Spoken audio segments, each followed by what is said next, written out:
3. Assalamualaikum warahmatullahi wabarakatuh. Perkenalkan kami dari kelompok 1 ingin mempresentasikan tentang tugas kelompok 5.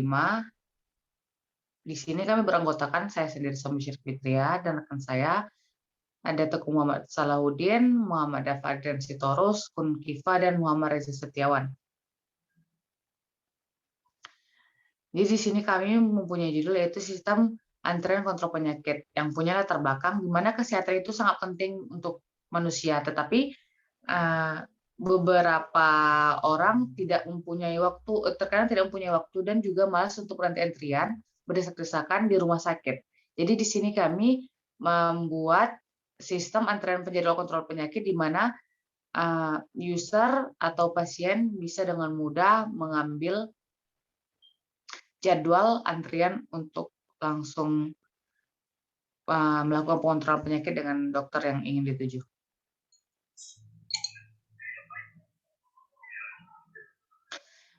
Di sini terbagi dua, yaitu behavioralnya use case activity diagram dan strukturalnya deployment diagram, komponen diagram, package diagram, dan class diagram.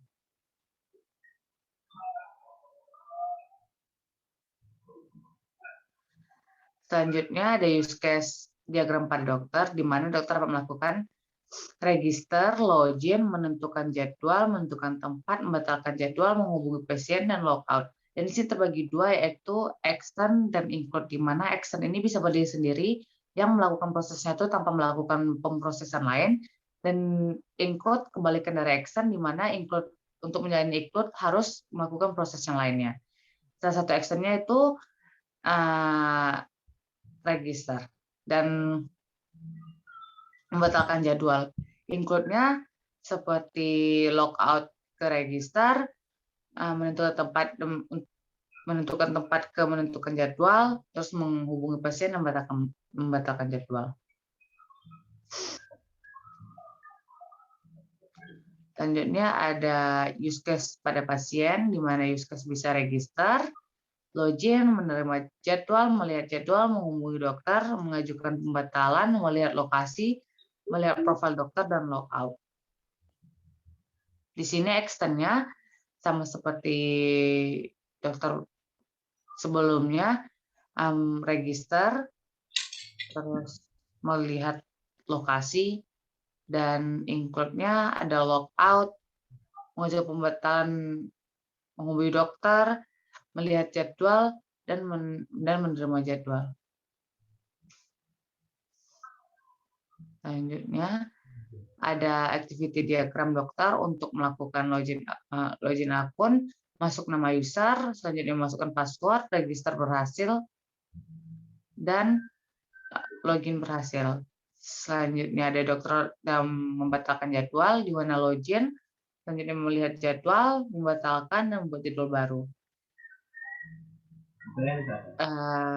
Yang terakhir menentukan jadwal, login, selanjutnya membuat jadwal, menentukan lokasi.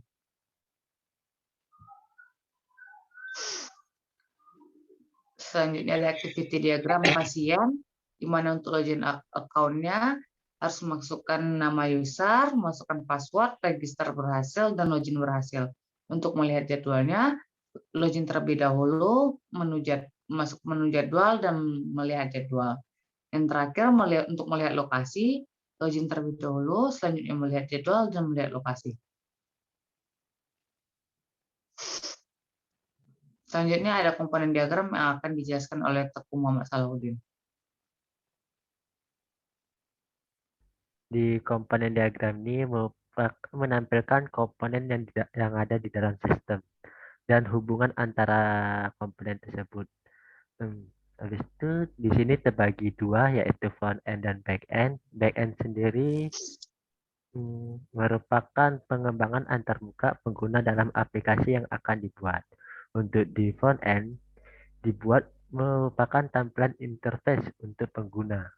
Nah, di front end ini ada dua interface, yaitu pasien dan dokter, di mana pasien dapat mendaftarkan akun, login. Di tampilan pasien tersebut terdapat adanya jadwal konsultasi, tampilan denah lokasi, dan tampilan informasi tentang dokter. Habis itu di interface-nya dokter itu ada daftar akun, login, bisa tampilan daftar jadwal konsultasi, tampilan persetujuan konsultasi, dan tampilan denah lokasi. Di tampilan interface pasien dan dokter itu akan dibawa melalui API masing-masing, yang mana ada API pasien dan API dokter di backend di dalam sebuah sistem. Nah, rencananya nanti akan dibuat melalui dengan aplikasi Flutter, yang mana aplikasi ini akan mengontrol API pasien dan API dokter. Untuk data servernya menggunakan Firebase yang akan menyimpan semua data-data tentang baik itu pasien dan dokter. Selanjutnya akan dijelaskan oleh teman saya.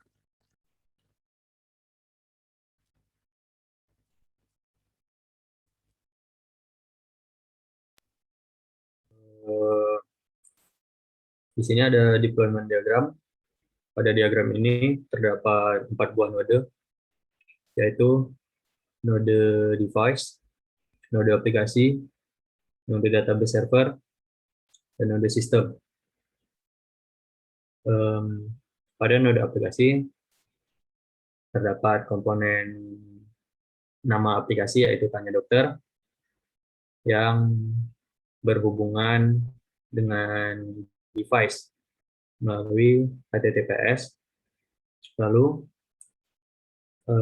di sini menggunakan device smartphone yang terhubung ke database server, di mana fungsinya menyimpan data pasien serta dokter. Dokter atau pasien dapat langsung login ketika data sudah tersimpan di dalam database server. Lalu pada bagian node sistem terdapat node lainnya, yaitu Flutter. Ya, Flutter ini adalah pembuat sebuah aplikasi, dan di dalamnya terdapat CPP serta data penyimpanan sementara terkait aplikasi Tanya Dokter. Aplikasi dan data server terhubung dengan sistem. Lalu device terhubung dengan database. Setelah itu aplikasi terhubung dengan device. Selanjutnya akan dijelaskan oleh rekan saya.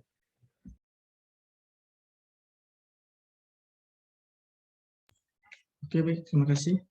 Saya akan menjelaskan tentang kelas diagram.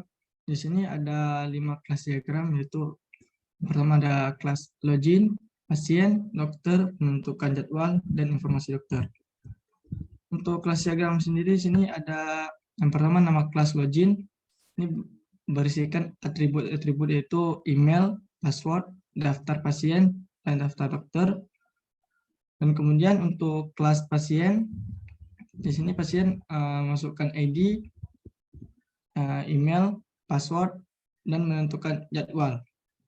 Kemudian dokter di sini juga memasukkan ID-nya, jadwal, lokasi, email, password. Dan untuk dokter sendiri di sini harus menentukan jadwal yang di mana atributnya di sini ada ID, lokasi, waktu, dan tanggal dan hari.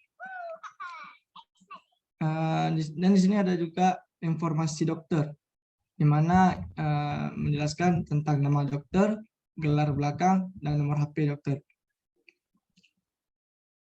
Di sini ada baris atau garis yang menunjukkan diamond yang gelap, menunjukkan bahwa kelas pasien ini wajib ada, dan kelas dokter juga. Untuk menentukan jadwal, dokter wajib menentukan jadwalnya. Dan untuk garis yang tanda panah ini yaitu generalization atau subclass dari dokter tersendiri, yaitu subclassnya informasi dokter. Oke, sekian dari saya. Selanjutkan kepada rekan saya.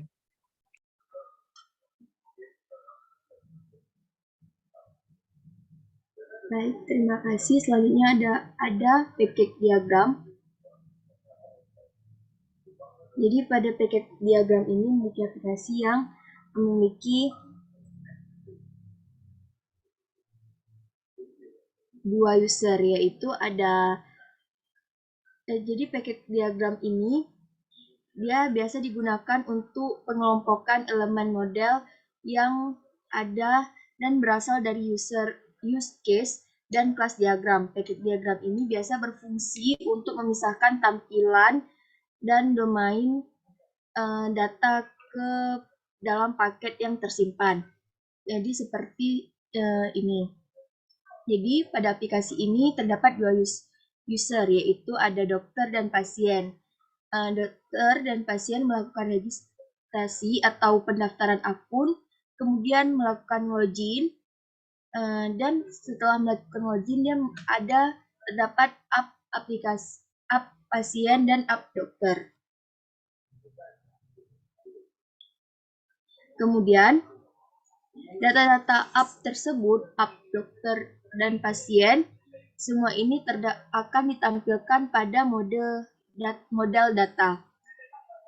Dalam model data ini terdapat paket informasi jadwal, yang mana ada lokasi dan informasi jadwal. Jadi pasien dapat melihat jadwal dan melihat lokasi tersebut. Sekian, saya akan kembalikan kepada moderator.